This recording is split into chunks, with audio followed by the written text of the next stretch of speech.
Video शुरू करते हैं। तो आज का हमारा पहला क्वेश्चन है, मानव शरीर में कुल कितनी हड्डियां होती हैं। देखिए काफी आसान क्वेश्चन है, आप सभी को पता भी होगा, लेकिन मैं आपको बता दूं, मैं जितने क्वेश्चन भी आपके लिए लेकर आता हूं, आप हमारे इस वीडियो के माध्यम से अगर आपको क्वेश्चनों के बारे में पता भी है तो आप अपना रिवाइज कर सकते हैं, और अगर आपको क्वेश्चन का आंसर नहीं पता है तो आप इन्हें याद कर सकते हैं। देखिए काफी इंपॉर्टेंट होते हैं ये क्वेश्चन जो मैं आपके लिए लेकर आता हूँ।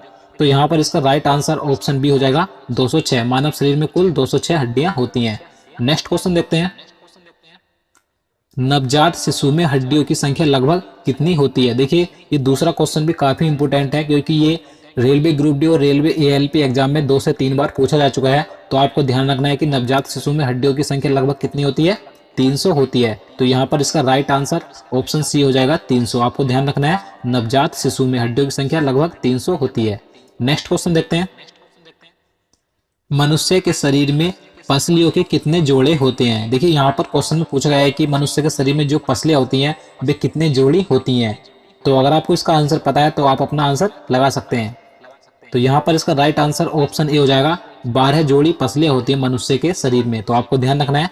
तो चलिए नेक्स्ट क्वेश्चन देखते हैं, शरीर की सर्वाधिक प्रबल अस्थि होती है। देखिए इस क्वेश्चन में आपको बताना है कि जो शरीर की सबसे मजबूत हड्डी या अस्थि कौन सी होती है। तो ये क्वेश्चन भी काफी इंपॉर्टेंट है, अगर आपको पता है तो आप इसका भी आंसर लगा सकते हैं।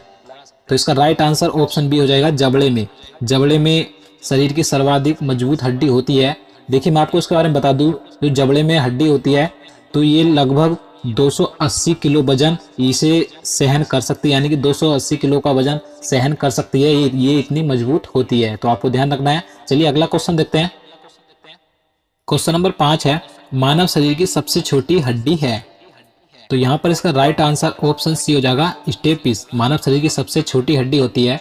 देखिए आपको मैं इसके बारे में और पॉइंट बता दूं जहां से क्वेश्चन अधिकतर पूछे जाते हैं।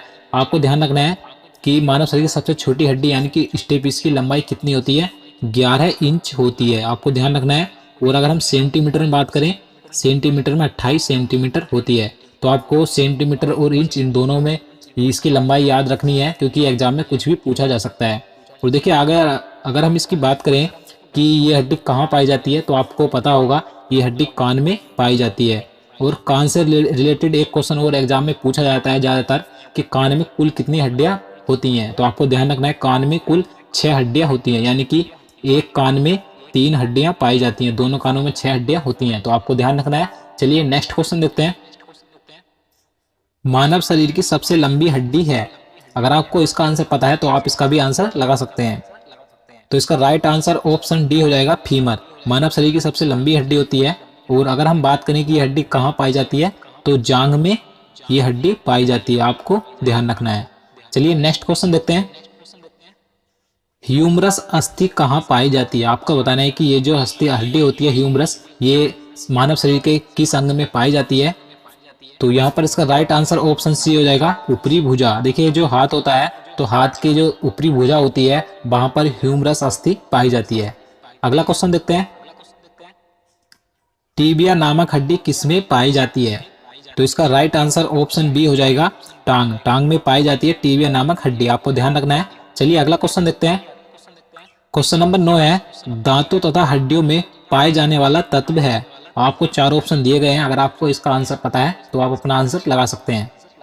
तो इसका राइट आंसर ऑप्शन सी हो जाएगा, कैल्शियम व फास्फोरस दांतों तथा हड्डियों में पाया जाता है। ये वेरी इंपॉर्टेंट है, ये क्वेश्चन कई बार एग्जाम में पूछा गया है, तो आपको ध्यान रखना है। चलिए नेक्स्ट क्वेश्चन देखते हैं, वृद्धावस्था में मनुष्य की हड्डियां क्यों कमजोर हो जाती हैं। यानी कि बुढ़ापा आने पर मानव शरीर की सभी हड्डियां कमजोर पड़ जाती हैं। तो इसका रीजन बताना है किस कारण से हो जाती हैं। तो इसका राइट आंसर ऑप्शन सी हो जाएगा, कैल्शियम की कमी के कारण बुढ़ापा आने पर मानव शरीर की हड्डियां कमजोर हो जाती हैं। तो आपको ध्यान रखना है। चलिए अगला क्वेश्चन देखते हैं, अस्थि में कौन सा लवण सर्वाधिक मात्रा में होता है। देखिए आपको बताना है कि अस्थि यानी कि हड्डी में कौन सा लवण पूछा गया है यहाँ पर, ना कि तत्व। अगर आपसे तत्व पूछा जाता है, मैं आपको पहले बता चुका हूँ, फास्फोरस और कैल्शियम पाया जाता है। और यहाँ पर लवण पूछा गया है, तो इसका राइट आंसर ऑप्शन ए हो जाएगा, कैल्शियम फास्फेट पाया जाता है।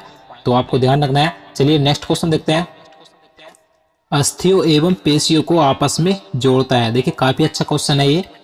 तो यहाँ पर इसका राइट आंसर ऑप्शन बी हो जाएगा, टेंडन। देखिए ये जो टेंडन होता है ये अस्थियों और पेशियों को आपस में जोड़ने का कार्य करता है। तो आपको ध्यान रखना है, काफी इंपॉर्टेंट क्वेश्चन है ये भी। चलिए अगला क्वेश्चन देखते हैं। मनुष्य के जीवन काल में कितने दांत 2 बार विकसित होते हैं? तो अगर आपको इसका आंसर पता है तो आप इसका भी आंसर लगा सकते हैं। तो इसका राइट आंसर ऑप्शन बी हो जाए, सॉरी सी हो जाएगा 20। 20 दांत मनुष्य के जीवन में 2 बार विकसित होते हैं, यानी कि 2 बार जमते हैं। तो आपको ध्यान रखना है। चलिए अगला क्वेश्चन देखते हैं। मानव शरीर में पाचन का अधिकांश भाग किस अंग में संपन्न होता है? देखिए इस क्वेश्चन में पूछा गया है कि भोजन का जो सर्वाधिक पाचन होता है वह शरीर के किस अंग में होता है? तो यहाँ पर इसका राइट आंसर ऑप्शन सी हो जाएगा, छोटी आंत। देखिए छोटी आंत में सर्वाधिक भोजन का पाचन होता है, आपको ध्यान रखना है। तो देखिए आपको एक पॉइंट और ध्यान रखना है कि छोटी आंत की जो लंबाई होती है लगभग 6 से 7 मीटर इसकी लंबाई होती है। तो आपको ध्यान रखना है। चलिए नेक्स्ट क्वेश्चन देखते हैं। क्वेश्चन नंबर 15 है, शरीर के लिए एंजाइम आवश्यक होते हैं क्योंकि? तो इस क्वेश्चन में बताना है कि क्यों होते हैं एंजाइम हमारे शरीर के लिए आवश्यक। तो यहाँ पर इसका राइट आंसर ऑप्शन डी हो जाएगा, यह जीव रासायनिक क्रियाओं के उत्प्रेरक है, इसीलिए ये हमारे शरीर के लिए आवश्यक होते हैं। चलिए नेक्स्ट क्वेश्चन देखते हैं। दूध प्रोटीन को पचाने वाला एंजाइम है। इस क्वेश्चन में पूछा गया है कि जो दूध में प्रोटीन होता है उसको पचाने वाला एंजाइम कौन सा है? तो यहाँ पर इसका सही आंसर ऑप्शन सी हो जाएगा, रेनिन। तो आपको ध्यान रखना है, ये भी काफी इंपॉर्टेंट है। चलिए नेक्स्ट क्वेश्चन देखते हैं। लार में कौन सा एंजाइम पाया जाता है? तो यहाँ पर इसका सही आंसर ऑप्शन बी हो जाएगा, टाइलिन नामक एंजाइम पाया जाता है जो हमारे मुख में लार होती है। तो आपको ध्यान रखना है। देखिए मैं आपको पिछले क्वेश्चन में एक पॉइंट बताना भूल गया, दूध में जो प्रोटीन पाया जाता है तो आपको ध्यान रखना है दूध में केसीन नामक प्रोटीन पाया जाता है। तो ये क्वेश्चन में कई बार एग्जाम में पूछा जाता है कि दूध में कौन सा प्रोटीन पाया जाता है। तो आपको ध्यान रखना है, केसीन नामक प्रोटीन पाया जाता है दूध में। चलिए अगला क्वेश्चन देखते हैं। क्वेश्चन नंबर 18 है, लार किसके पाचन में सहायक होती है? तो ये स्टार्च के पाचन में सहायक होती है, तो इसलिए यहाँ पर इसका सही आंसर ऑप्शन बी हो जाएगा, स्टार्च। अगला क्वेश्चन देखते हैं। पित्त निम्न में से किसके द्वारा पैदा किया जाता है? देखिए ये क्वेश्चन कई बार एग्जाम में पूछा जाता है और आपसे आने वाले एग्जाम में कभी भी पूछा जा सकता है। तो यहाँ पर पूछा गया है कि पित्त किसके द्वारा पैदा किया जाता है या पित्त कहाँ से स्त्रावित होता है। तो इस प्रकार के 2 क्वेश्चन पूछे जाते हैं, स्त्रावित भी पूछ लिया जाता है। तो आपको ध्यान रखना है कहाँ से स्त्रावित होता है, ये यकृत से स्त्रावित होता है, यानी कि यकृत से पैदा होता है। तो आपको ध्यान रखना है। तो अगला क्वेश्चन देखते हैं। पित्त जमा कहाँ होता है? देखिए इससे पहले क्वेश्चन में हमने बात की थी कि पित्त कहाँ से स्त्रावित या पैदा होता है। इस क्वेश्चन में पूछा गया है कि यह कहाँ जमा होता है या कहाँ इकट्ठा होता है। तो ये पित्ताशय में जमा होता है, तो यहाँ पर इसका सही आंसर ऑप्शन ए हो जाएगा, पित्ताशय में। तो आपको ध्यान रखना है। तो अगला क्वेश्चन देखते हैं। मानव हृदय में कितने कोष्ठक होते हैं? तो आपको बताना है कि मानव हृदय में कितने कोष्ठक यानी कि चैम्बर होते हैं। तो 4 चैम्बर होते हैं, तो यहाँ पर इसका सही आंसर ऑप्शन सी हो जाएगा, 4। अगला क्वेश्चन देखते हैं। क्वेश्चन नंबर 22 है, रुधिर दबाव यानी कि ब्लड प्रेशर मापक यंत्र कौन सा है? देखिए आपने देखा होगा कि किसी व्यक्ति का ब्लड प्रेशर हाई हो जाता है या लो हो जाता है, तो इस क्वेश्चन में वही पूछा गया है कि उसमें किस यंत्र का उपयोग किया जाता है। तो इसका आंसर ऑप्शन सी हो जाएगा, स्फिग्मोमैनोमीटर का उपयोग किया जाता है ब्लड प्रेशर मापने के लिए। तो आपको ध्यान रखना है। चलिए नेक्स्ट क्वेश्चन देखते हैं। दौड़ लगाते समय मनुष्य का रक्तचाप, इस क्वेश्चन में बताना है कि दौड़ लगाते या दौड़ते समय मनुष्य के रक्तचाप में क्या परिवर्तन होता है। तो रक्तचाप हमेशा बढ़ जाता है दौड़ते समय, तो इसलिए यहाँ पर इसका सही आंसर ऑप्शन ए हो जाएगा, बढ़ जाता है। नेक्स्ट क्वेश्चन है, मानव शरीर का रक्त बैंक यानी कि ब्लड बैंक किसे कहा जाता है? तो यहाँ पर इसका सही आंसर ऑप्शन ए हो जाएगा, प्लीहा, यानी तिल्ली भी बोला जाता है। आपको ये दोनों नाम ध्यान रखने हैं, आपसे एग्जाम में प्लीहा ना देकर आपको तिल्ली भी दे सकता है, तो इसलिए आपको दोनों नाम याद रखने हैं। प्लीहा या तिल्ली को मानव शरीर का रक्त बैंक या ब्लड बैंक कहा जाता है। नेक्स्ट क्वेश्चन देखते हैं। रक्त का लाल रंग निम्न में से किसके कारण होता है? आपको बताना है कि रक्त यानी कि ब्लड का लाल रंग किसके कारण होता है।